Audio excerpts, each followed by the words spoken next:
Nous sommes de retour à notre magazine de télévision. Madame, monsieur, rebonjour ou bonsoir encore une fois, où que vous soyez actuellement. L'émission est diffusée à partir de Montréal et ça bouge ici. Aujourd'hui, nous recevons une grande dame. Son nom, Maudeline Raymond. Elle est originaire d'Haïti, montréalaise comme pas possible. Et je remercie également Nuit d'Afrique de nous l'avoir référée. Bonjour Maudeline, comment ça va? Bonjour Henri, ça va, merci pour vous. C'est un honneur, un grand plaisir, comment dirais-je, de te recevoir à l'émission. La musique comme telle, est-ce qu'on peut vous classer dans un style particulier dans votre musique? En fait, on peut dire que Maudeline Raymond est polyvalente parce que je chante tous les styles de musique. Mm-hmm. Donc, ce qui veut dire, on fait du compas, afrobeat. Ça Exactement. Compas, ça peut pas ne pas. Exactement, c'est notre origine. Ah, mais voilà, ça, c'est même la signature. Hein. Voilà. Et c'est connu à Montréal. Hein. Et oui. Les Québécois connaissent le compas. Exactement. Je vais vous dire une chose, je vous interromps là, mais je vais vous laisser continuer parce que j'aime ça. On est là en train de nous causer. Une grande soirée à Montréal, ça se passe sur la rue Jarry. C'est des jeunes. C'est dans le quartier, je pense, Ville-Saint-Michel, si je ne m'abuse. Et j'étais très content d'y aller parce que pour moi, la première fois que je suis arrivé ici, à Montréal, en 1975, c'était à Ville-Saint-Michel où je vivais parce que j'étais étudiant au cégep de Rosemont. Okay. Bref, j'arrive dans cette fête-là, on devait même filmer, tourner et tout ça. Et je suis toujours, j'aime bien voir, hein, j'observe un peu partout le soir. Je vois qu'il y a plein de voitures de police. Quelque part, là, cachées, là, dans les coins, là, j'ai dit, mais mon Dieu, qu'est-ce qui se passe? On est si dangereux que ça ou quoi? Je comprenais rien, là. Moi, j'étais habillé comme ça, oui, c'est pour la sécurité. Alors, je dis, oui, mais je comprends, mais quand même. Alors là, je suis allé les voir. Je suis allé les voir. Bonsoir, monsieur, comment ça va? Ben, vous venez nous voir, vous venez fêter avec nous? Il dit, oui, on est là pour danser le compas. Voilà. Ils connaissent le compas. C'est du collet. Ils connaissent le compas. Alors vous, pour vous, en fait, c'est pas le compas nécessairement, c'est vraiment la polyvalence, c'est ça? Exactement.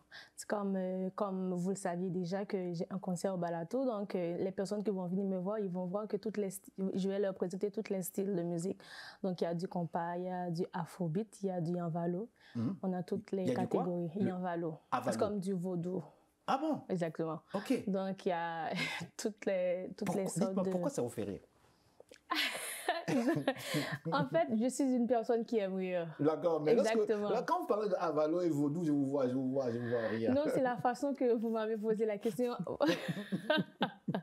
Exactement. Non, parce que le Vaudou, ça fait toujours tiquer. Oui, c'est notre racine, exactement. Oui, d'accord, c'est vos racines, c'est nos racines. À moi aussi, je suis africain. Exactement. Et le Vaudou vient d'Afrique. Il vient d'Afrique, qu'on le veuille ou non. Mais ça fait tiquer quand même, parce que les gens disent, comment ça, Vaudou, ça fait bizarre, ça.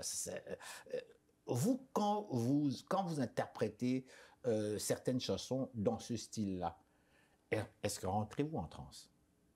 Non, mais moi, non. Mais quand vous dites pas vous, ça veut dire d'autres? Mais les pratiquants, oui. Les pratiquants, moi, je ne suis pas pratiquante. Les pratiquants, je veux bien comprendre le public, on veut tous comprendre quand même. Là, on est là pour causer. On est là pour causer. En fait, je ne suis pas vraiment expert là-dedans. D'accord. Mais j'ai interprété plusieurs musiques racines que j'aime bien. Et je me vois vraiment bien là-dedans. Mais quand vous avez interprété justement ce style musical que vous appelez racine, c'est ça? Oui. Est-ce que avez-vous senti qu'il y a des gens qui sont rentrés en transe? C'est ça ma question, tout simplement. Oui. Je peux dire oui parce que ça vient de notre culture. Oui. Donc, les mots qu'on dit dans la chanson, c'est sûr que ça rentre. Qu'est-ce que vous dites dans la chanson? Mais quand je dis les mots, c'est comme je vais prendre l'exemple, la chanson qu'il y a, Post Machin. Post Machin, une chanson d'Émile Michel. Donc, ça parle vraiment de la musique haïtienne, comment était notre pays avant. Donc, c'est de ça que je parle. Mais ce n'est pas vraiment vaudou et la sorcellerie. Donc, ce n'est pas de ça que je parle. D'accord. Comment était Haïti avant? Haïti était l'appel des Antilles. Tout le monde le sait. C'était un pays... ça donne envie de venir vivre là-dedans. Là, maintenant, à cause de la sécurité, on n'a pas vraiment la sécurité. Il y a beaucoup de monde. Il y a des gangs qui n'arrêtent pas de massacrer les gens. Donc, on n'a pas vraiment l'Haïti qu'on avait avant. Savez-vous, je vais sortir un peu du cadre, mais je vais revenir très vite. Je passe mon temps à suivre un peu l'actualité. Comme vous le savez, c'est dans mon domaine, donc je suis là en train de fouiller. Je suis un peu dans le monde, hein, partout, là. Je suis vraiment curieux. Avec l'Internet, vous savez, on peut aller partout. Et je tombe sur un ministre de la Justice du Congo. c'est pas en Haïti, c'est au Congo, en pleine Afrique centrale, qui parle au public et qui dit « Je ne veux pas que chez nous, ce soit comme en Haïti parce que les bandits ont pris le pays.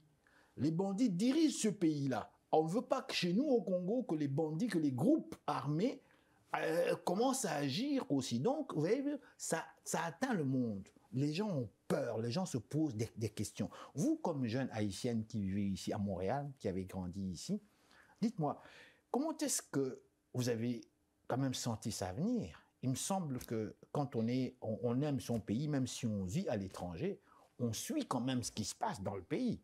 Donc, les groupes armés, ça ne date pas d'aujourd'hui. Ces groupes armés-là, on les a vus venir. Alors, ma question, vous n'êtes pas une politologue, je vous la poserai quand même, on va revenir à notre musique. Comment vous, dans vos observations, en parlant avec des amis, la famille, tout ça, des gens qui partaient en vacances là-bas et tout ça, qui avaient vu des choses, parce que moi j'ai entendu des choses déjà à l'époque, où un pauvre préposé aux bénéficiaires haïtiens qui gagne bien sa vie ici, qui est heureux, et qui décide que je m'en vais chez nous, en vacances, à Port-au-Prince. Il arrive chez eux, dans son pays, sort avec des amis un soir. En sortant, on lui arrache son argent, il veut pas, on le tue. On l'a abattu. Et ça, c'est avant même qu'on parle de toutes ces gangs-là qui existaient. Alors aujourd'hui, on dirait qu'il dirige Haïti. Vous, comme jeune haïtienne, comment est-ce que vous voyez ça? Comment est-ce que vous sentez tout ça? En fait, je peux dire que ça m'a vraiment... Ça me fait vraiment mal parce que, comme je vous ai dit, moi, je grandis en Haïti. Donc, je fais toutes mes études en Haïti. Je suis arrivée en 2014 ici. Donc, malgré que j'étais ici, chaque année, je m'en vais en Haïti pour passer les vacances. Vous êtes une vraie Exactement, haïtienne, une vraie haïtienne. Mais maintenant, je ne peux plus retourner dans mon pays. Et ça me manque vraiment. Il y a, comme je dis, des amis d'autres nationalités en vacances. OK, moi, je vais aller en Afrique. Oh, moi, je vais aller en Brésil, aller voir ma famille. Mais moi, je ne peux pas dire. Ça me fait mal. Pourtant, Haïti n'était pas comme ça avant. Quand j'étais là-bas, je fêtais toujours avec mes amis, mes frères. Maintenant, on ne peut plus faire ça. Donc, à la place d'aller au pays, on devrait aller ailleurs, comme en République ou au Mexique, mais pourquoi pas en Haïti? Oui, même en République, on dirait que les républicains dominicains... Oui, il y a aussi... on dirait qu'ils n'aiment pas beaucoup les Haïtiens. Pourquoi? On ne comprend pas, on ne sait pas. Pourtant, les Haïtiens sont des gens très sympathiques, on aime la musique, on aime danser, on aime sourire. Exactement. Mais bon, je vais revenir à votre musique, ma chère dame. En dehors de ce style dont vous parliez tantôt, il y a un lien avec, comment dirais-je, je dirais pas la sorcellerie, mais il y a un lien pour moi, comme enfant d'Afrique. Dès qu'on me parlait de ce genre-là, j'en avais peur. Parce que pour moi, c'était, la sorcellerie, c'est des choses que l'on ne connaissait pas. Mais vous, en dehors de ce style, on parle du compas, on parle aussi d'autres choses. Voilà. Du compas, afrobeat, du folklore, du chansonnette aussi, parce que comme je vous l'ai dit, moi, je suis polyvalente. C'est comme la musique est dans mon sang. N'importe quelle chanson qu'on me donne, la musique est dans votre sang. Exactement. Oh là là, oh là là. On va aller tout de suite là à un extrait. On a quand même parlé là. J'aimerais bien que le public vous sente un peu, même si certains viendront vous voir, mais quand même, vous sente un peu là. Qu'est-ce que vous nous proposez comme extrait musical qu'on peut retrouver facilement sur YouTube? En fait, on va commencer avec l'amour plus fort. Pourquoi l'amour? Avec quoi? L'amour plus fort. L'amour plus fort. L'amour plus fort en créole. En français, c'est l'amour est plus fort. OK. Mais en créole, vous avez dit? L'amour plus fort. Plus fort. C'est merveilleux, les langues. Hein? Exactement. Oui. Pourquoi j'ai choisi cette chanson en premier? C'est parce que c'est avec cette chanson-là que j'ai débuté ma carrière. OK. Exactement. Et ça parle un peu de la vie de tout le monde là-dedans. Donc, j'aimerais qu'on commence avec cette chanson. Bon, bah alors, on y va avec La vie, puis... L'amour. L'amour. Et ça, l'amour. L'amour. Est plus fort. Est plus fort. Mais l'amour, puis fort. L'amour. L'amour. L'amour. L'amour. Voilà. On y va.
Madame, Monsieur, nous sommes de retour à notre magazine de télévision Ça va causer et nous recevons aujourd'hui Madame, une grande dame, Madame, même son nom, Maudeline Raymond.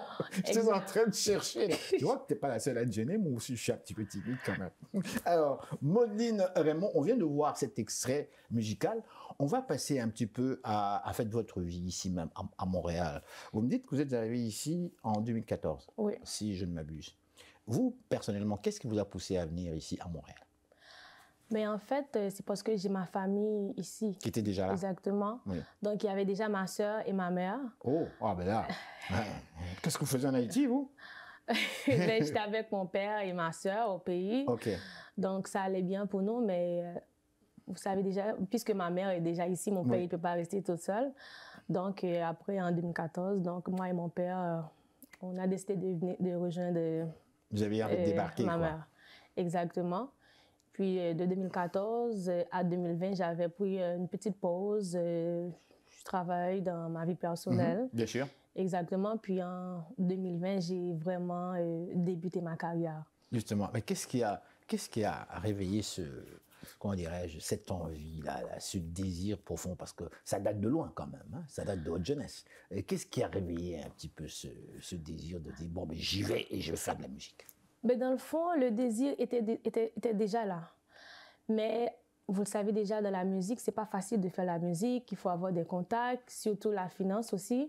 Quand j'étais dans mon pays, j'avais pas vraiment la possibilité de lancer dans la musique. Pourquoi? Mais, comme oui. Financièrement, okay, ça n'allait pas bien. Il faut avoir aussi des contacts, mais par contre, en 2012, j'avais participé à un concours de chant. C'est Starmax, c'était en Haïti. Dans de Starmax, j'étais professeur mannequinat, je suis une comédienne aussi, je fais le théâtre. Ah bon, OK. Exactement. Ah bon, OK. Donc, arrivé ici, pour me lancer vraiment dans la musique, je devrais me préparer, avoir une base. Oui, bien sûr, bien sûr. Donc, effectivement, j'ai tout réalisé. Donc, je me suis dit en 2020, ça vaut la peine de me lancer. OK. Donc, et là, jusqu'à date, ça donne ça. Et là, c'est parti. Quelle était la réaction du public? La réaction du public? Comment est-ce que le public montréalais vous a reçu, vous a accueilli? En fait, je peux dire qu'ils m'ont bien reçu. Oui. Parce que j'ai sorti un cover de Minuit chrétien. C'est une chanson vraiment qu'on passe le mois de décembre pour la Noël. J'ai fait plusieurs galas avec cette chanson-là. Donc, tout le monde... Minuit chrétien. Exact, Minuit chrétien. Tout le monde a aimé cette version-là. Donc, c'est ça qui m'a poussée d'aller travailler sur le Mais c'est une version différente de la version classique que nous connaissons? C'est une version classique, mais par contre, j'ai exposé ma voix. Ils ont pu voir le talent. Ah oui? Exactement. Vous avez exposé votre voix. Parce que je connais Minuit chrétien. Je connais Minuit chrétien. On a chanté Minuit chrétien depuis qu'on est petit garçon comme ça. En Afrique même. Et on chantait Minuit chrétien. Et même ici. Mais vous l'avez exposé comme tel. Exactement. Tout le monde l'a aimé. Donc, il y a du monde. Je me rappelle, je l'ai chanté dans un gala de l'amour. Waouh. Il y avait beaucoup de monde qui ont pleuré là. Pensez-vous qu'on peut présenter cet extrait-là à notre public? Mais bien sûr. C'est à vous de nous le dire. Hein? Mais bien sûr. Vous êtes tellement humble. Mais bien sûr, vous pouvez le présenter au public. Okay. Ils vont vraiment aimer. Donc, on retrouve facilement ça sur YouTube, bien sûr. Exactement. Cover Minuit chrétien de Maudeline Raymond. Cover Minuit chrétien de Maudeline Raymond. On y va.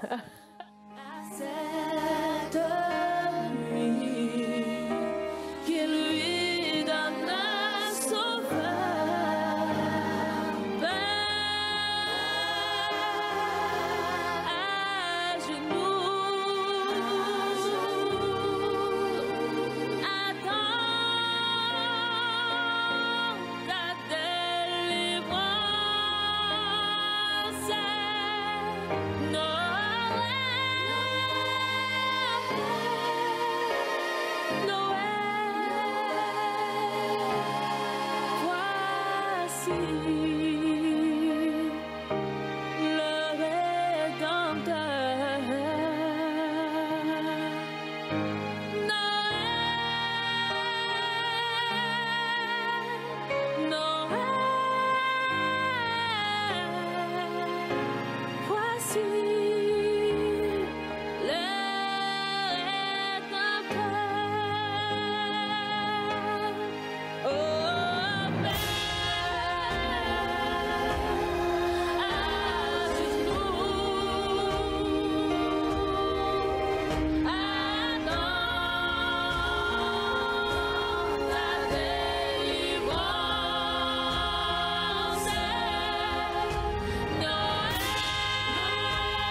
Et voilà, madame, messieurs, nous sommes de retour à notre magazine de télévision Ça va causer. Si vous nous suivez à partir du continent africain via YouTube, nous vous disons bonjour depuis Montréal. Maudeline Raymond, c'est un honneur encore une fois de vous avoir reçu à cette émission de télévision.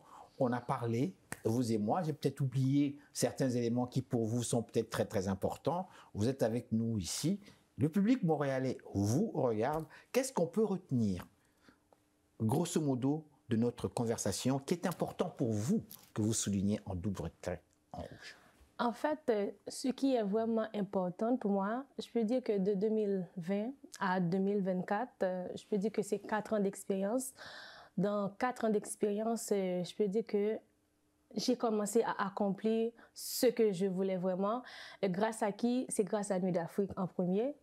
Le pourquoi? Parce que la première fois que j'ai vu Touré, Touré, je dois le préciser, c'est le président de Nuit, le président fondateur de Nuit d'Afrique. Monsieur Touré, à qui on dit bonjour vieux Touré. Oui. Ok, je vous laisse continuer. La première fois que j'ai vu Touré, je l'ai présenté mon projet. Il m'a dit, ouais, c'est très apprécié, mais puisque je n'ai pas encore connu, je dois travailler vraiment fort et trouver un groupe musicien pour m'accompagner. Bien sûr, oui. Effectivement, j'ai travaillé de mon côté. Puis vous avez pu trouver sans aucun problème? Sans aucun problème. Okay. Puis, les musiciens ne vous ont pas demandé d'être payés pendant les répétitions? Mais bien donc sûr, vous devez les payer? Bien sûr, oui. Bien sûr. C'est la raison pour laquelle je vous ai dit que je devrais bâtir une base d'abord avant de me lancer dans ma carrière. Donc, effectivement, j'ai trouvé le formulaire Silidor, je me suis fait inscrire. Puis après mon show pour le concours, M. Touré a aimé ce que j'ai fait. Il a vu le talent en moi. Puis directement, il m'a envoyé pour le festival Nuit d'Afrique. Nuit d'Afrique. Exactement, de Nuit d'Afrique. Et ça donne ça. Donc, j'ai 2 concerts. J'ai fait un concert avec eux l'année passée. Puis cette année aussi, j'ai un concert avec eux. C'est ce jeudi. Je profite de vous visiter, Henri. C'est ce jeudi à 21h au Balato. Donc, ça va être une très, très, très belle soirée. Vous allez aimer. On verra. Donc, si on n'est pas trop fatigué, on verra. Oui, donc j'espère que vous allez venir. Donc, juste pour vous dire que je tiens à vraiment remercier Nuit d'Afrique pour cette lumière qu'ils ont mis en moi. Précisément aussi mon manager qui est là aujourd'hui. Donc, qui est monsieur? Monsieur Jean-Gardy Vincent. Jean-Gardy Vincent. Exactement, c'est un animateur aussi, un journaliste. Il a son émission à la radio Centre-Ville. Oh, mais c'est merveilleux ça! À la radio Centre-Ville, c'est tous les samedis. Le titre, c'est La musique au créneau. Donc, il travaille vraiment fort. On va l'inviter prochainement pour qu'il nous parle un peu de cette expérience radiophonique. Exactement. Donc, c'est ce point-là que je voulais vraiment souligner. Donc, toute la lumière que Nuit d'Afrique a mis à moi. Bien, je vous dis encore une fois un grand merci, Maudeline Raymond. C'est bien ça? Cette fois-ci, je ne me suis pas trompé. Non, c'est Maudeline Raymond. Et il y a mon nom d'artiste aussi qui c'est Murray. Murray. Donc, si vous avez oublié Maudeline Raymond, vous pouvez ajouter Murray. Et juste pour vous dire que il y a un single qui est déjà sorti, ça fait quelques semaines, c'est déjà sorti, c'est Upokogeri. Vous pouvez aussi présenter le public Upokogeri. Justement, on va se laisser justement sur cette vidéo qu'on peut retrouver facilement sur YouTube, dont le titre est, vous avez dit? Upokogeri. Upokogeri en français qui veut dire « tu n'es pas encore guéri ». Ah bon? Ça veut dire que je suis encore malade, quoi. Voilà. Merci. Bonne année. Merci, bonne année à vous. Santé, succès, amour. Merci pour vous aussi. Merci. Bye bye.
là.